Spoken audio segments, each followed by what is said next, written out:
Welcome to Delivering Serious News and Empathic Communication Skills conference call. My name is Nicole, and I'll be your operator for today's call. At this time, all participants are in a listen-only mode. Later, we'll conduct a question-and-answer session. Please note that this conference is being recorded. I will now turn the call over to Michelle Carlson. Ms. Carlson, you may begin. Hi, and welcome, everybody. This is Michelle Carlson with Health Insight Utah. We have with us Dr. Shada Calabresa today to do our presentation on Goals of Care Conversations training, discussing serious news and empathic communication skills. Dr. Shada Calabresa serves as Associate Professor of Geriatric Medicine at the University of Utah. She is the Medical Director for Inspiration Hospice, which is a hospice and home health teaching site for the University of Utah. And she also serves as a geriatrician and palliative care specialist for the George E. Wallen Salt Lake City Veterans Affairs Medical Center. Dr. Calabresa works closely with the VA National Center for Ethics in Healthcare on the Life-Sustaining Treatment Decisions Initiative. The goal of this initiative is to develop new practices for ensuring that the values, goals, and life-sustaining treatment decisions of seriously ill veterans are elicited, documented, and honored. She is board certified in family medicine, geriatric medicine, and hospice and palliative medicine. And I will now turn the time over to Dr. Calabresa. Thank you, Michelle. And thank you, everyone, for being a part of this webinar. It's a really important topic that we're going to cover, and I'm very excited to share this with you. So as Michelle said, our topics for today is we're going to review discussing serious news, a process a mnemonic that we can go over to remember how to do that, and also a mnemonic to help us with some practice on some empathic communication skills training as well.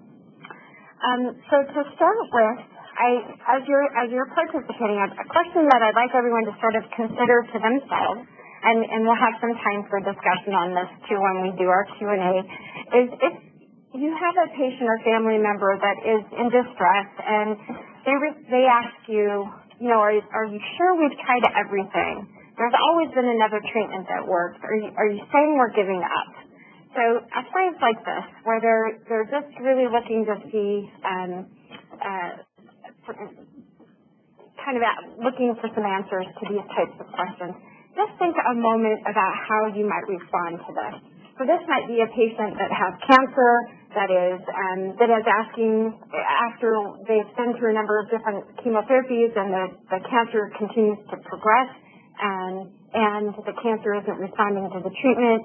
It might be somebody who has like COPD or CHF, and they've been through a number of different treatments, and their condition kind of continues to progress. And so just thinking about what might be behind the feelings that might be behind these questions, and just take a moment to think about how you might respond. So while everyone's thinking about that,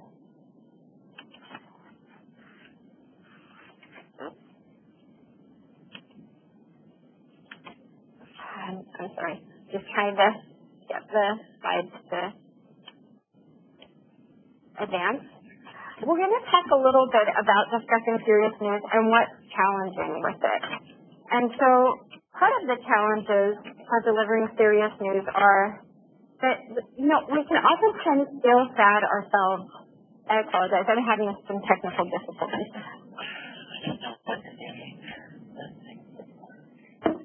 So I apologize, we're having a little hard time with our clicker. Thank you. So we often, that's perfect. I apologize again. We're having some challenges with advancing the slides, and now it looks like we found a way to be able to do it. So oftentimes we can feel sad ourselves when we're discussing serious or hard news.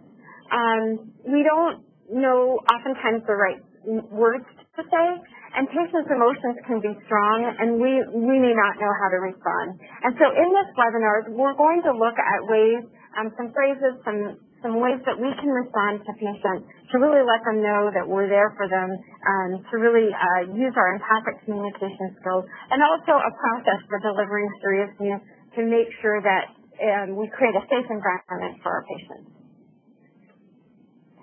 This graph here is kind of a fun one that I really like to share with people. And on the graph, what you'll see is on the x-axis is the trainee perceived competence. And so these are doctors and how well they feel that they are at communication skills. And you can see that they kind of rank themselves all over the place on their perceived competence.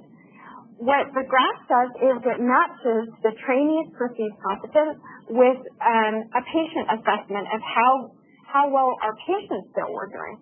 So this is an interview where the trainee was asked to rate themselves, and the patient was asked to rate the physician trainee as well. And if the trainee's perceived competence and the patient's assessment match, this should be linear. You would see a straight line. But what happens is oftentimes the way that we see ourselves and the way our patients see us don't match. And so this is a scatter plot. If we felt we did a really good job and our patients agreed, then the plot would match up on this. And so the reason that I share this is just to show that sometimes the way we feel we're doing, we oftentimes may be overly critical of ourselves and think we're not doing a very good job, and our patients may disagree. Or sometimes we may feel like we're really excellent communicators, and that's not getting across to our patients. And so one of the things that we can do is attend courses like this where we have opportunities to practice our communication skills, to learn new techniques, and really the hope for that is that the way that we see ourselves and the way our patients see our communication skills should then align. So when we think about empathic communication skills, there's many reasons why having really good sound communication skills are important. And some of them can be that it just really helps build that doctor-patient relationship. We can make sure that our patients really understand what we're trying to convey to them. And in addition, what's really interesting and what we're finding is that strong emotions, when our patients have very strong emotions, or their caregivers, that we've done actual studies that have shown that can impair information processing and reasoning. So this study actually was done where they looked at fMRI brain scans of patients that had and they gave them a picture to evoke a strong emotion. So they showed patients in fMRI a picture of someone that looked scared or frightened or a frightening image and activated the emotional response within patients. And what they found is when patients' emotions are activated, their blood flow in their brain goes to their amygdala, and that's the part of our brain that is in charge of our fight or flight reaction. And the blood flowed away from the frontal cortex, which is the part of our brain that helps us with decision making. So when we're very emotional and very stressed, it makes sense that the part of our brain that's reacting is the fight or flight reaction, and not the part of our brain that's making rational decisions. And so if we try to respond to a patient who's or their caregiver who's really struggling by they're afraid, or they're feeling angry, or they're feeling frustrated or nervous, and we try to deliver a bunch of facts to them, what we find is that they're not able to absorb that because that's not the part of their brain that's really lighting up and functioning. So if we spend as little as 40 seconds, and more time is better, but it really just takes about 40 seconds of emotional support from a clinician, and that has been shown to decrease the anxiety among patients that make difficult medical decisions. And so what's really nice about that is when you think about it, is if we just attend to patients' emotions first, we're really going to help them start moving from that fight or flight reaction towards being able to make better decisions. And so not only is it important for us to have empathic communication skills so that we can build that bond with our patients, but it really helps them understand the information better. And so the next question is, can empathic communication skills even be taught? And this is kind of a fun study that was done at Duke. And what they did is they did a 1-hour lecture on communication skills, and then they gave their clinicians, their nurse practitioners, and their docs a CD-ROM that had these communication skills on it that they could practice on their own. So they had a lecture very similar to what we're going to be doing today. Our lecture is actually based on a lot of their material. And And then people got the CD-ROM drive so they could practice these skills on their own. And the doctors that got the training actually used more empathic statements and were more likely to be able to respond to what's called negative emotions such as anger or fear, anxiety, with empathic statements rather than with defensiveness or just responding with facts. So when they had people observe these conversations, the doctors were using more of these empathic statements. In addition, which is, I think, what's really important, is that the patient in the intervention group felt that they could trust their doctors more. And so the doctors that were in the intervention group that had these empathic responses, their patients felt that these doctors had a better bond with them, and they actually felt like they could trust them more. So these skills actually really do help build that bond, and the skills can be taught. The intervention group actually showed an improvement. So that's good news for all of us, that it's not just we're born with it or not, but we actually can be taught and can do a better job communicating to our patients. This is a quote that I really love that I wanted to share with everyone, and this is from a patient, from a mother whose son died of ALS. And she was talking about the approach that the different medical providers that the team members came in to see her son. And she said there was a big difference between those who came in listening and those who came in knowing. And this is something that ever since I heard about this, that this was a really important reminder about the approach that we have to our patients. There's often times where we come in and we have our agenda and we want to deliver a bunch of information, and we're just kind of there to tell people information. And when we're delivering serious news, what's really also important is that we listen. So we definitely have information to deliver, but we want to be really attentive to how is that being perceived, how can we respond to the emotions that come up, and what information is okay to share, is the patient ready to hear it. So we want to always remember to try to come in listening rather than come in knowing. So for today, what we're going to go over are spikes, which is a protocol that some people may be familiar with for delivering serious news. In addition, we have something called NERS statements. And these are statements that we can use to respond to emotion. And in addition, there are also some statements called I wish statements for responding to emotion. And so we're going to go through the spikes protocol and look at how to deliver serious news. And then we're going to look at NERS and I wish statements so that we'll be prepared to respond to the emotions that come up with serious news with empathy. This is something that I kind of like to include in a lot of my talks because I think it's just a really great analogy for successful goals of care conversations. So as we think about, I'll define a goals of care conversation first. So the way I define a goals of care conversation is anytime I sit down, or any of us as medical professionals, sit down with the patient and family to find out their goals, what's important to them, what are their preferences, what are their values, and to try to help guide treatment decisions based on the information that we get. So we might have a goals of care conversation with someone about what kind of treatments they would want. We might have it about whether or not they would want resuscitation. We might have a goals of care conversation about the POST form, the provider order for life-sustaining treatment. That's what the POST stands for.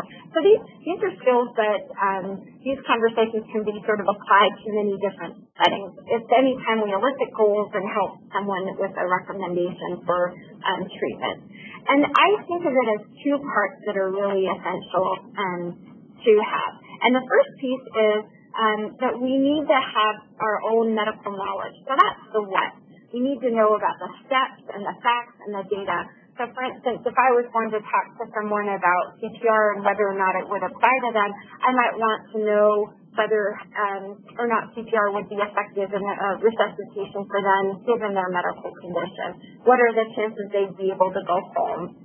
In general, people like them. What are the chances that people like in their type of medical condition, people like them might be able to go have good neurological outcomes, not have problems with cognition after the resuscitation. Those are some important facts that I would need to know to be able to maybe have the conversation for someone. And the other piece of it is I'd also need to have skills. And the skills are the words that I use and how I respond with empathy.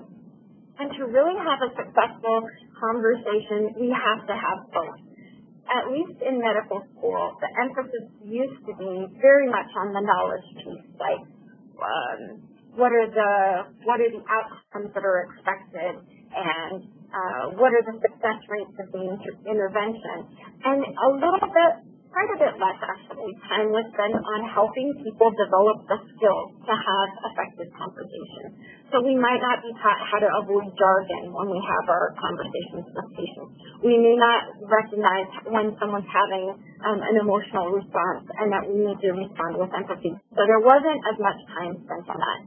The reason that the analogy has a bird is that, of course, the bird has two wings, and for this beautiful eagle to be able to fly, it has to have strength on both sides. So if you just know all of the facts, but you can't do a good job of explaining things clearly and with empathy to patients, we're really not that successful. It's kind of a bird with just one wing that's strong. And so it's just, this is just a reminder for us that we want to attend to both. And for today, we're going to be focusing a lot on the skills portion of how to respond to patients with empathy, because that's oftentimes as medical professionals the piece that we don't get. So we're going to start with our mnemonic for delivering serious news that some people might be familiar with. And we're going to go over each step in a little bit of detail, but I'll kind of give you an overview about what each step looks like. So the first step is the setup. And we'll go over that, what's entailed in our setup. The next step is perception, followed by an invitation, then delivering knowledge, the information that we want to deliver, responding to patient's emotion, which isn't a discrete step. It's kind of all throughout the process, but it spells a nice word if you put it as its own step, so it spells sight. And then the final step is to summarize or strategize. And so just a reminder, emotion isn't just one step of the process. It's something that we're going to be aware of the whole time. But we do kind of go in the order of asking or setting up our conversation, asking about perception, an invitation to share knowledge, and then summarizing and strategizing. And so now I'll go over each step with you. So the first step is setup, and just going to bring up a couple things that you have to do for that. And one of them is, the first thing to think about is have a plan in mind when you want to deliver serious news. And so some of the things that I like to do when I think about a plan is, if this patient has more than one specialist that's been involved, so I'm a geriatrician and a hospice and palliative medicine physician, and sometimes I will see patients that have an oncologist, and they might have a surgeon involved, and they have maybe I might be a consultant involved giving some advice from the palliative care settings, and I might have a primary care doctor involved as well. And so part of my having a plan in mind is to make sure that the patient and that I've talked to all of the different specialists and that we're giving the same message. So we don't want to go in and contradict each other. So part of my plan before I deliver serious news is talking to my different doctors, maybe talking to social work, talking to nursing, and making sure that we're all starting off on this as much as possible on the same page. So if it's going to be talking about prognosis and what I think the time that they might have left, I want to make sure that I'm not going to contradict what their cancer doctor says or what their pulmonary doctor says. And so I want to make sure that message is consistent. The next thing before the patient comes, if they're in the inpatient setting or in the outpatient setting, is thinking a little bit about who should be in the room. And we often do this webinar as an interactive teaching session, and what we find is when we ask people, well, who should be in the room, our participants always have the right answer, and that's who the patient wants to be there. So when we think about who should be there, we really want to invite the patient to have anyone there that they feel is important to be there for them. So when we're calling, if it's in an outpatient setting to deliver the serious news, we may say, we have the results from your test back and want to go over them with you. Who would you like to be there from your family or friends? Just to, it's always good to have extra people there so that they can, that you can share the information and for support.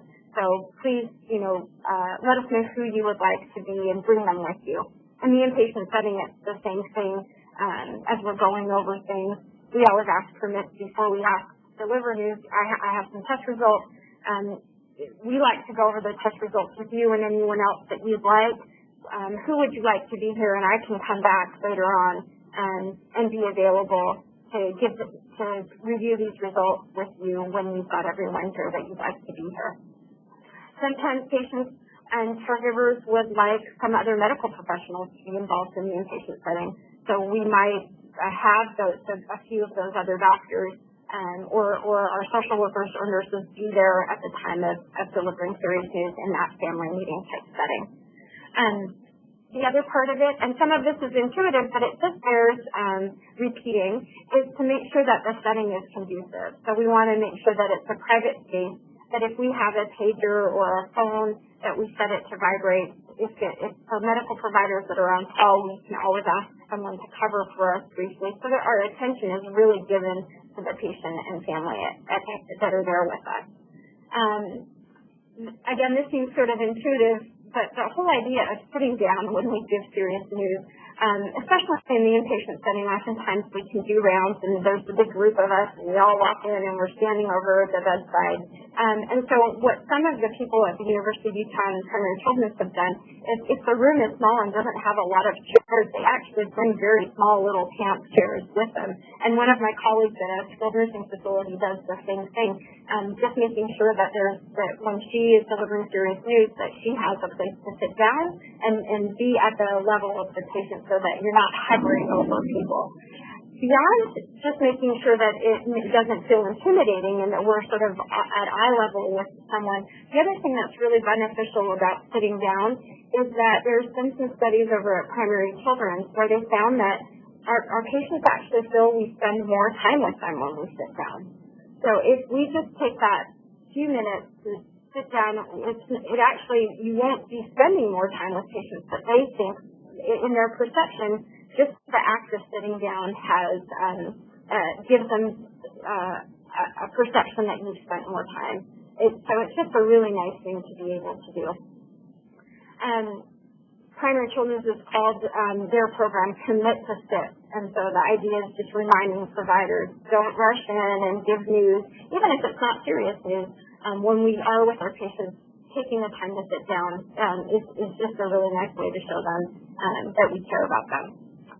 In addition, all of us can be aware of our eye contact and posture. So if we're pressing our hands over our chest or cracking our legs and just sort of having this close posture, it may convey to the patient that we're sort of closed and that we may not be available to answer questions for them. So just being aware of what your body posture and your eye contact are doing is important. I always tease that I like to nod my head, and so I have to be very cautious not to look like a bobblehead, and make sure, because of that can inadvertently sort of make people feel rushed. It's a little nervous habit that I have that your body doesn't see here on the webinar, but it's something that I have to be mindful of myself. And then the last step, of course, on the setup that we think of is just be aware that maybe having some tissue in the room, if it's very serious news that we have to deliver, to have something available for the patient and family. Because really, emotion is not failure. When we deliver this news, it means that patients understood the information that we're giving. So being prepared for the emotion that might happen after they have this news is really important. So next we'll move on to there's one more that I forgot, and that is the allotting of adequate time. And so we kind of talked about this a little bit in the conducive setting and turning the pager off, is making sure that we have the time that we've allocated for this discussion is appropriate. So we need to be able to be there to give the news, to respond to patients' emotions, answer questions that they may have. And so thinking about how much time that might take, if we need to step out, who else on our team might be able to be there to take over and make sure that, people don't feel abandoned, that they have a good plan coming up. And so thinking about the amount of time so that we can give them a clinic time or if we're in a nursing facility, knowing that we need to allocate X or Y amount of time and that we won't be able to see our next patient or get to our next task until that time, just so that we can attend to the patient and caregivers. Very important. Okay, so now to perception. So some questions that we can ask to review perception for our patients are listed here. And so some of them are, can you tell me what you understand is going on with your illness? What is your understanding of what your future might look like? Also, what have other doctors told you? The purpose of perception is really to make sure that we are not giving information that's overwhelming to patients, so we can kind of begin to understand what they know themselves and how much of what we're going to deliver might be a shock for them, or do they already sort of know what's going on.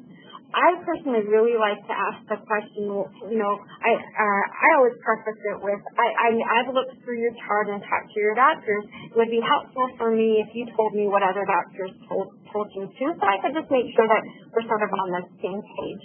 The reason I preface it with that is oftentimes I don't want patients or family members to feel like I'm asking them to tell me what's going on because I haven't done my homework.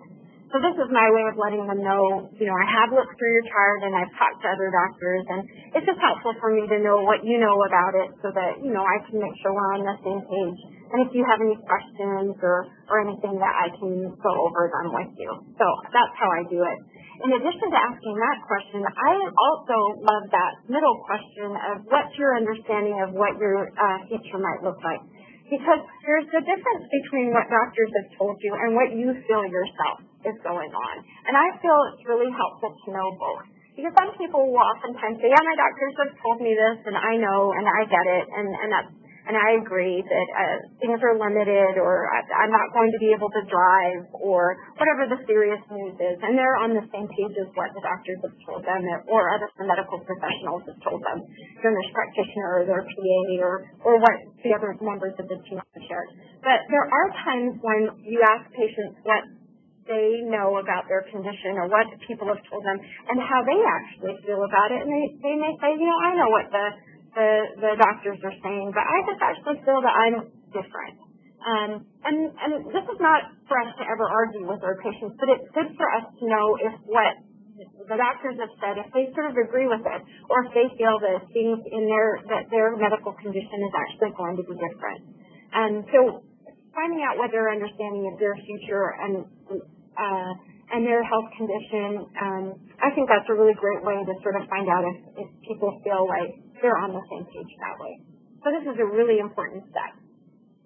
After we ask patients about perception, then our next step is to go on and do an invitation. And so that side is coming up here. And the invitation is that before we deliver serious news, it's really helpful for us to find out how much information the patient wants or their caregiver, and to ask permission. And this can be very simple. It can be something as simple as, is now a good time to talk? So the reason for this is oftentimes when you're delivering serious news, talking to patients and their families, the control is in our hands, no longer in theirs. And so asking them if it's a good time to talk can really just make sure that the control of this conversation is back to them. So even in the setup where we ask, come on in, we'd like to talk about these test results, is that okay? Do you have everyone here that you like? Once we sit down in the actual clinic setting and saying, we had talked on the phone that we wanted to go over some test results, is this an okay time to talk? It can oftentimes give patients and families, one, a warning shot, and two, it can also let them defer the conversation. So they may say, I thought it was, I brought everyone here, but I'm not feeling ready to hear about this right now. or they may say, I thought it was going to be a great time, but my wife was planning to come and she wasn't able to make it.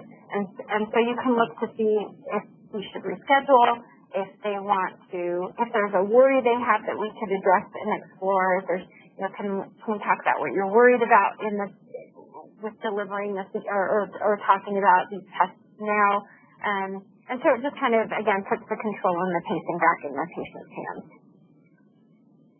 Then the next piece is our knowledge piece, and that's when we actually want to deliver the serious news.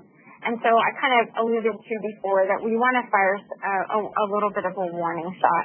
So one thing that we can say if it's related to labs or tests, the test did not come back as we were hoping for. So they're already, our patients and caregivers are aware now with this warning shot that the news that we're about to give isn't very good. Then there's some other tips that we have about how to deliver that serious news. And it's really straightforward, but it's easy to learn to do, or to know to do, but harder to actually implement. And that's that we want to be as clear and direct as possible. So we want to give short, discrete pieces of information. And one of my colleagues sort of framed it this way, and I really love this. The idea of we want to be a drinking fountain for people, not a fire hose. We don't want to blow them out of the water with the amount of information that we provide for them. So that could really just be one or two pieces of information. And we want to, of course, avoid medical jargon. So to put it very simply, it would be something like, well, the biopsy showed that you have cancer. So for our physicians and nurse practitioners and PAs who are in the room, we sometimes get garbled up with our jargon and say things like, you have metastatic melanoma that has spread to your lymph nodes, and you have going over all the different types of lymph nodes, your periaortic lymph nodes, now it's got, we're seeing lesions in your liver.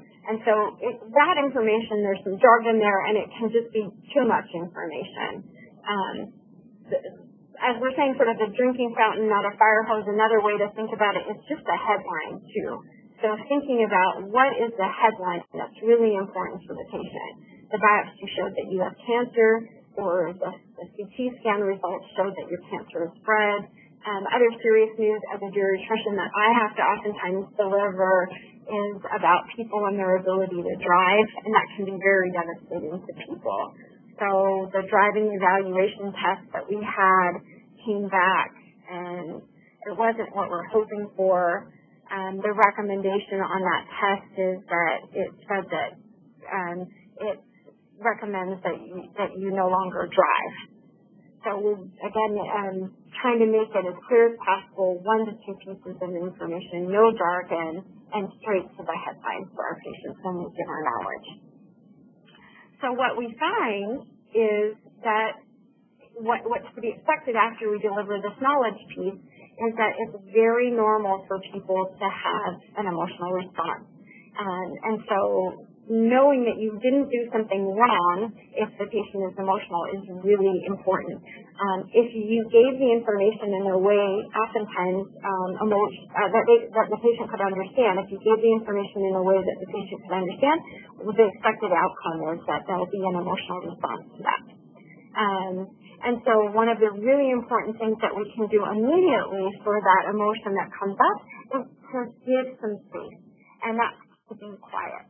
So after we give information, we're definitely going to want to respond with empathy, and one of the really great ways of responding to empathy is what I like to call therapeutic silence. And that's to give just a little bit of space and quiet to let people know that we're there for them, but also we're there to listen and see what reaction they might have. So really good tip. Again, easy to understand, sometimes harder to implement. So it's a very important step. We'll also talk about some of the other ways that we're going to respond to emotion. Therapeutic silence is huge.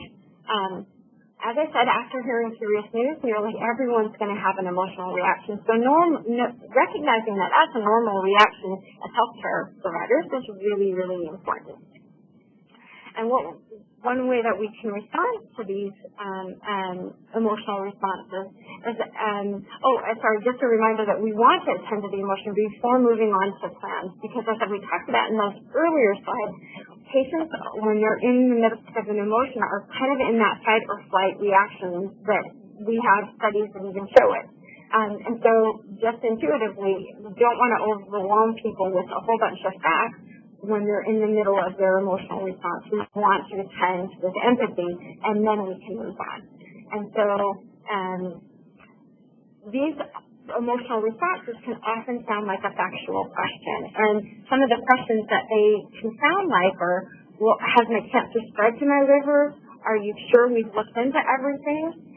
And the reminder is, look to see, is what the patient's asking, is it an emotional response that sounds like a factual question? Because if it is, we don't want to respond to feelings with facts, but at that time we want to respond with empathy.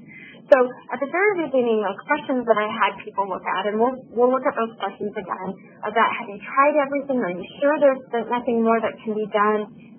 How could this be?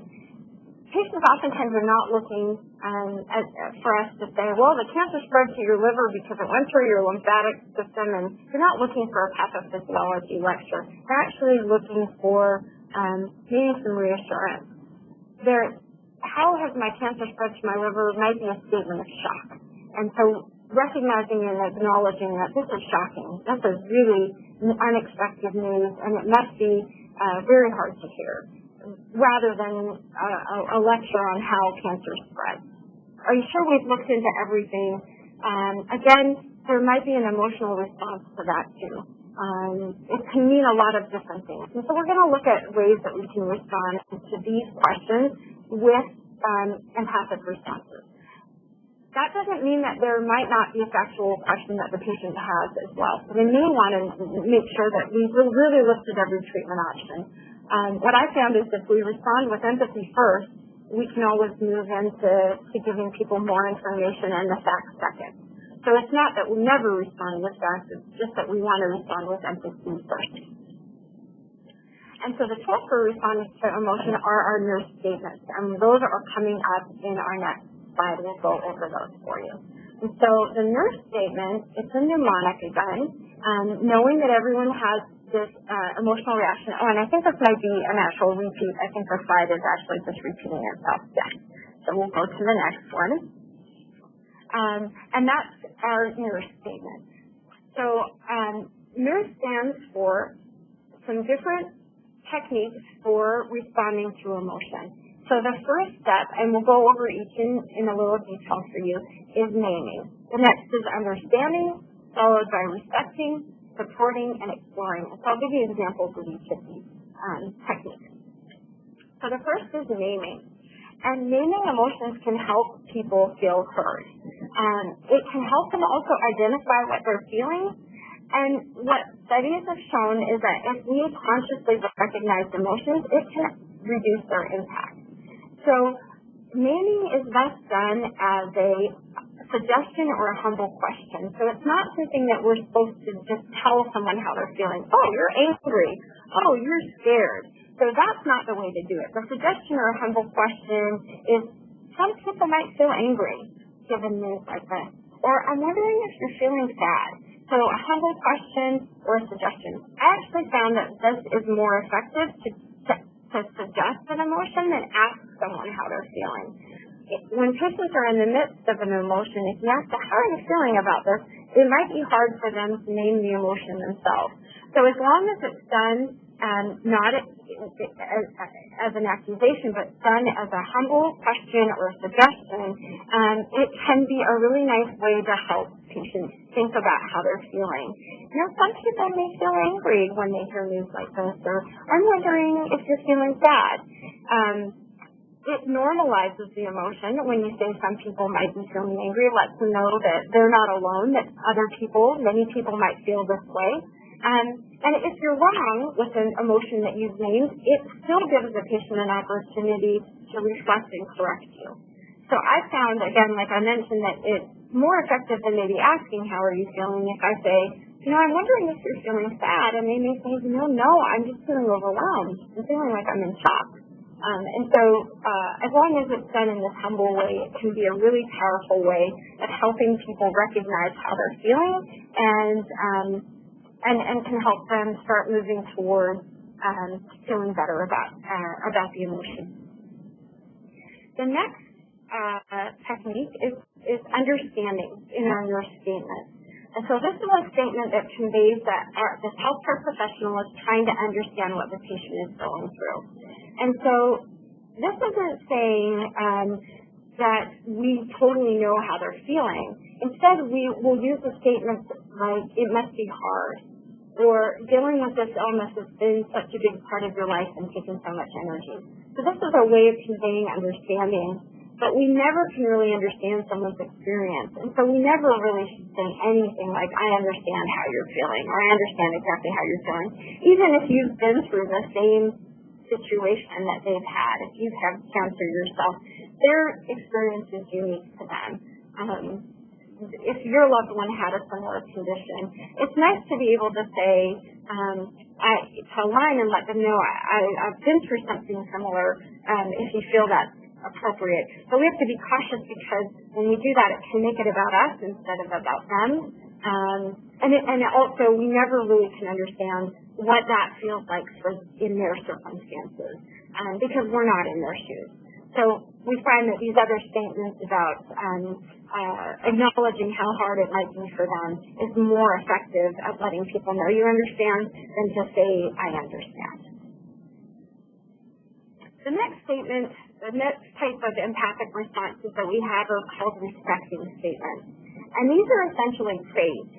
I think these are really powerful ways to help if you ever feel like you're on opposite sides of the spectrum with your patient or caregiver or family member. If you ever feel like you're in a tug-of-war type situation, this is a way that you can drop the rope and join sides with your patient so you're on the same page.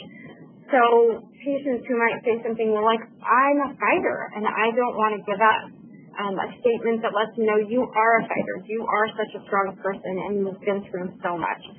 This saying that and aligning with their ideal isn't making them have false hope, we found. If anything, it just lets them know that you're on their side. Arguing with patients or telling them, what you're thinking, yeah, I know you're a fighter, but this disease is really bad. This really makes people feel that they haven't been heard. And so instead, letting them know you are a strong person, you've been through so much. It's really clear how much you love your parents, how much you love the person who's ill, your father, your sister, your mom. You've really been here for them. Let them know you recognize how much they care. And so as long as this is sincere and authentic, it's a really powerful way to help align with patients and let them know that we're on their side and that we see how much that they've been through. The next type of empathic response is a supporting statement. And so patients sometimes may feel abandoned and alone. And so a supporting statement can let someone know that our healthcare team is there for them. In addition, I really think this is a good statement to think about as a we statement rather than an I, because as an individual, we may not always be available. And so if somebody is feeling abandoned and alone, and we make it about us and say, I'll be here for you, and then we leave to go on vacation, they can still feel like, well, where did you go? Or if we say, our team is here for you, we'll be here for you. Our team is here to help you through it. We'll work hard to get you the resources and the support that you need. It takes emphasis off of us as an individual and lets them know the whole team is here. I think that's just a really good way to let people know how much we're there for them, and also to make sure that we don't get burnt out or overextend ourselves where we're trying to be the only one. It recognizes the value that we have as team members and the value that our whole team brings to the situation. And then the last type of the nurse statement is exploring, and this is a way to gather more information. And so could you say more about what you mean when you say, I don't want to give up, or I'm hoping for a miracle? Tell me more about what you mean when you say that you'd like a miracle or that you're a fighter. What might fighting look like for you? What would a miracle look like for you? If someone wants a certain intervention that we don't think is the best idea for them, like a in certain situations, they want a resuscitation effort while we think it might cause more stress or suffering, or a feeding tube and we think it might actually lead to more distress for the patient. The question, tell me more about what you're hoping for with the feeding tube. Tell me more about what you're hoping for with an attempt at resuscitation. So then we can really kind of get to the heart of what is it about this that is important to patients. What I found is these questions are much more effective for me than going straight to delivering facts. So if someone told me, you know, there's someone with advanced dementia who has behavioral disturbances, who's not able to feed themselves, and the family members are interested in a feeding tube. If I launch into all the facts about why I think a feeding tube might increase aspiration for them or might worsen their behaviors, rather than doing that, I've found that if I say, can you tell me what you're hoping for with this feeding tube for your loved one? Knowing what it is that they're looking for and then seeing if that feeding tube would actually serve the purposes that they're hoping for. And asking before I tell actually I have found to be super, super effective, because oftentimes the hope for the feeding tube or whatever the intervention is one that people have because there's an emotional response. They're worried that their loved one's going to starve to death. And so all the facts that I'm going to cram down, the information I'm trying to cram in may not be most appropriate at that time. Helping to hear what the emotion behind their hope for that intervention is the most appropriate way to go. When it comes to the other statements about a miracle or fighting, oftentimes what we found is by exploring what that means, we might be able to work towards that for people. So making an assumption that a miracle means you're going to be cured may not be actually what the patients or families want. So a miracle for them might be that they live a few more days in the hospital so their loved ones can get home and be there with them. And so I find asking these exploring questions can be really, really powerful to find out what is it that you're hoping for, and let's see if that's something that we can really work for you. And then the other type of statements are these I wish statements, and they can serve to verify bad news. So when someone says, are you sure that cancer is spread? You can say something like, I wish I had better news. These statements can verify that bad news in an empathic way. I wish we had a treatment that would cure you. What's important about these I wish statements, and really all of the different empathic statements, is we don't need to use the word but, because it's implied in the statement. So, for instance, I could say something like, I wish I had better news, but I don't, and the cancer spread. Or I can just say, I wish I had better news, period. And so there's really just no but necessary. It oftentimes negates what you said, the empathic statement. So if possible, I would try to encourage people when they're using their empathic statement to leave out the but. If you feel you need to say something more, try and instead. So something to the effect of, I wish I had better news. Or you can use I wish statements for people who say, I'm wishing for a miracle. And you can say, I wish for that for you too. Exploring what that miracle might look like. And if they say, well, I was hoping I would be cured, you could say, I wish that you could be cured too. And I worry there's a possibility that that may not happen.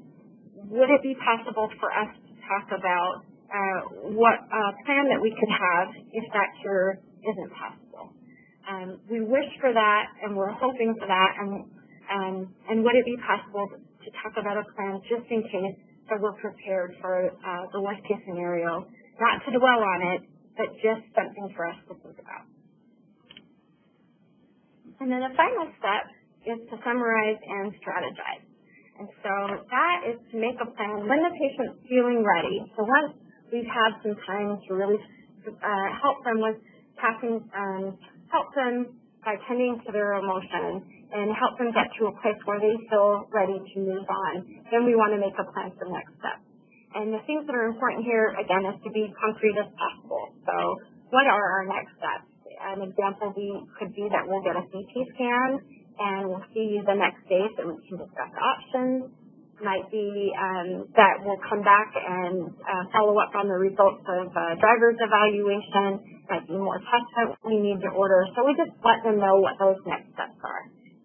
And then we want to confirm that we're on the same page. So part of our summary is making sure that they understood the news that we delivered and they kind of understand the next steps and agree with them. What I like to do is this teach back technique. And I put the teach back on myself. So instead of saying, I want to make sure you understand, can you tell me what I just said? Instead of saying something like that, I would say, to make sure that I explained things well, could you tell me in your own words what you now understand? And that's just a really good way to make sure that we have come to an agreement on what our plan is and to make sure that people understand the news that was delivered. Sometimes you can even say if a certain family member wasn't able to be there, we talked about a lot of things. Can you tell me what you might go back home and say to your loved ones, to your family about what we talked about? Can you tell me what you might share with them about our conversation today? That's another nice way to make sure that we're on the same page. So, going back to that question that I asked people to think about a little bit at the very beginning about how you would respond, so thinking about what could the emotions behind these statements be. Some people, it is a purely factual question, but for many people, there's actually going to be an emotion behind the questions that they ask. So when they ask us something like, are you sure we've tried everything? There's always been something else that's worked. Are you saying we're giving up? Thinking about what it might be and our nurse statements that we can respond to our patients. So could we name an emotion? I can imagine many people would feel overwhelmed about this. An understanding a statement. You've been through so much and you've really tried so hard. You've done everything that we've asked when it comes to the treatment. Respecting a statement. You're such a strong person and I can imagine this is very tough to hear. A supporting statement. Our team is going to be here for you. We're really here to see you through this, and we're going to provide you with the resources that you need. An exploring statement could be something like, can you tell me what you mean by giving up? And then an I wish statement could be something like, I wish that we had treatments that worked. I wish that we had that for you. So it's just kind of an example of how we can take these questions that might seem like they're factual and begin with an empathic response before we respond and with all of the facts and really let our patients and families know that we're there for them. And so our next slide is just opening up our talk now so that we have a few minutes left for questions. And so just wondering if people like to share any questions, of course, they have, any comments as well about what surprised them, anywhere they feel that they may get stuck implementing this, or if there's something that they learned from this webinar that they'd like to take forward and try. And then our last slide here that I'll share with everyone is just to let people know that this conversation, these slides were part of training material that was developed for public use with the work that I do with the VA. And so these materials are available for download for anyone else that would like to actually share these slides. The VA National Center for Ethics in Healthcare will have a copy of the slide if you go to that website. They were developed by a nonprofit organization called Vital Talk, together in collaboration with the National Center for Ethics in Healthcare. So just want to make sure to acknowledge both Vital Talk and the VA National Center for Ethics and thank them for making these slides available for everyone to use. So you're welcome to keep copies of them and to share them with your team members. And now we'll open up to our questions. Thank you. We will now begin the question and answer session. If you have a question, please press star then 1 on your touch-tone phone. If you wish to be removed from the queue, please press the pound sign or the hash key. If you are using speakerphone, you may need to pick up the handset first before pressing the numbers. Once again, if you have a question, please press star then 1 on your touch-tone phone. We are standing by for audio questions.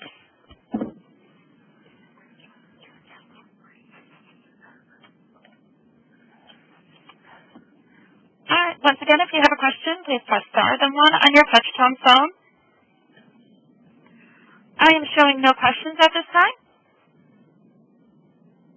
we'll give a couple seconds of therapeutic silence to see if there's a question on the chat or not. And if not, then, okay. We did have one on the chat. Tell me how you may handle giving serious news to a person that has diseased mental cognitive. Oh, wonderful question.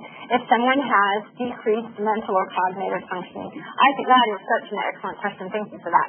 So I think we try, again, to be as clear as possible. And I think in this situation, when someone has decreased mental or cognitive functioning, making sure that they have who they want there to support and help with understanding that serious news. So asking permission to have family members, loved ones, surrogates, caregivers, whoever it is that they will allow in the room to make sure that we can give that serious news to have support for that. And then I always, I think the principle of giving serious news, making sure we make it as simple, straightforward as possible, discrete information that's just one or two pieces. That we should do for anyone, and especially important for people with that decreased mental or cognitive functioning. And then the added piece for people in that situation is that the support system that would be there, that if they have a power of attorney that they've named, we want to make sure they're there. In Utah, we have an order of surrogacy, and many states have this. So if there's their next of kin, if they don't have a power of attorney, means that we ask permission to invite so that there could be people there that understand the news if they're going to have a challenge. Thank you for that question. That's excellent. While we're waiting to see if there's any other questions, just an announcement that we do have our second part of the webinar. And so during that, the second part of our webinar is focusing on using these skills, these empathic skills, and talking specifically about the PULSE form. So if for those of you who need to complete, have conversations with your patients about resuscitation, about coming back to the hospital, and their wishes about mechanical ventilation and things like that. And the next part of our webinar is going to specifically take these skills and talk about how you can use them to complete a PULSE form, the provider order for life-sustaining treatment. In some states it's called the MOST form. So please join us for that webinar. And that one is on November 1st. So we hope to have you back again with us then. Thank you, everyone.